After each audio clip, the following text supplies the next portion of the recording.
పెళ్లి గురించి మాట్లాడుకుని పర్లేదు, ప్రోగ్రామ్ గురించి మాట్లాడుకోవాలి. మళ్ళీ మళ్ళీ ఇది రాని రోజు. అడ్వాన్స్ అడిగావా? ఇచ్చాడే. ఎంత ఇచ్చాడు? 1500 రూపాయలు ఇచ్చాడు. ఏమో లెట్టుకోమంటావు? బైక్ లో మాట్లాడతానండి, నా పొరుగు పోద్ది.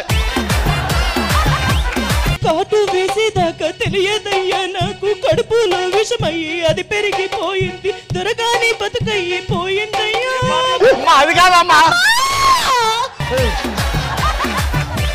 గుడ్ న్యూస్, ఇన్నాళ్ళ తర్వాత మన పెళ్లిని మా ఇంట్లో వాళ్ళు ఒప్పుకున్నారు. మన ఇద్దరు రమ్మన్నారు. వెళ్దామండి.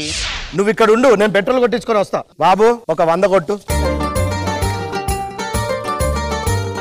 మీ వాళ్ళు ఏంటండి భయం వేస్తుంది? భయం ఎందుకు, నచ్చావు కదా. నువ్వెవరు? ఎవరా నువ్వు? నువ్వెవర్రా? నువ్వే వచ్చివే.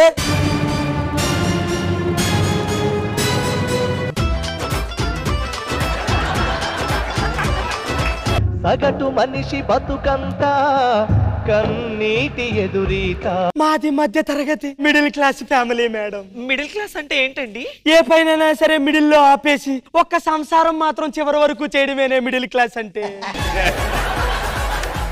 అర్థం కాలేదు కదా. ఉన్నవాడు వాడి పిల్లాన్ని తీసుకుని సినిమాకి వెళ్తాడు, లేనివాడు వాడి పిల్లాన్ని తీసుకుని పనికి వెళ్తాడు. మరి మధ్య తరగతి వాడు సినిమాకి తీసుకెళ్లేంత మనీ లేక, పనికి తీసుకెళ్లేంత మనసు లేక ఇంట్లోనే సినిమా చూపిస్తాడు.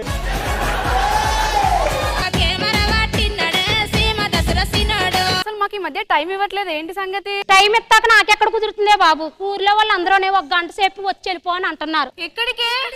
అబ్బా వాళ్ళ పొలంలో 1 గంట సేపు నుంచో పెడుతున్నారు లేవే.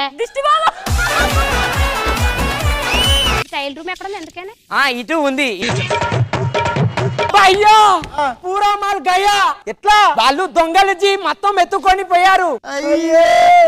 ఈ చీర మీద 1+1 ఆఫర్ ఉంది, అయితే ఒకటి ఎట్టుకెళ్ళాను, ఇంకొకటి ఎక్కడుందో పట్టుకెళ్ళలేదు.